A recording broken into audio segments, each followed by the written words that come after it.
Hey guys, welcome back to another video today. Today we have Governor Tom Wolf from the state of Pennsylvania versus the incumbent president, of course, Donald Trump.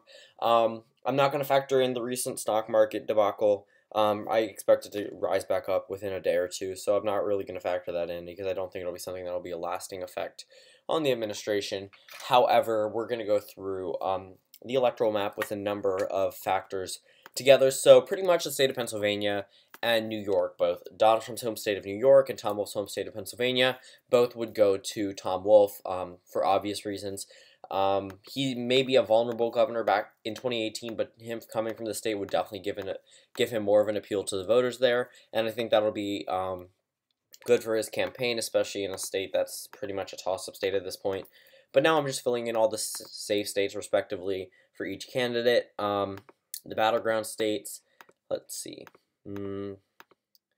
Pretty much Ohio would be considered a battleground state. Maine, I only think that one electoral vote would be considered a toss-up. Same thing with New Hampshire. I honestly think Tom Wolf would have a good shot at getting New Hampshire. As for the safe Republican states, we go through this. Going through it, I think that Tom Wolf could be a somewhat good candidate for the Democratic Party. They would have a lot more options going across the Rust Belt, which is an area that they need to win in order to win future elections. I don't know why I keep misclicking. I'm sorry. Battleground, North Carolina. There we go.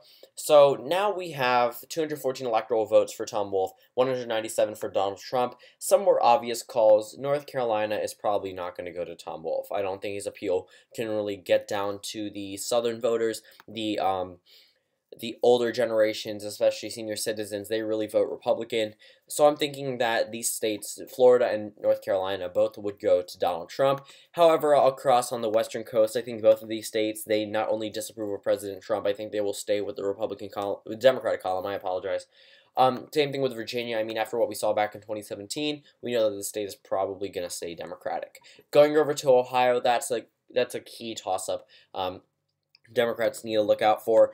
Up in Maine, I think Donald Trump could still carry that one electoral vote from Maine. I think it'll be a narrow victory, but I think he'll win it. Same thing with Ohio. I think it'll be a lot narrower then in 2016. However, I still think nonetheless that Tom Wolf would lose to Donald Trump, even though he's from the Rust Belt. Across the Rust Belt, however, I think that Tom Wolf would have a pretty much clear advantage in a state like Michigan, especially with Trump's approval rating underwater there.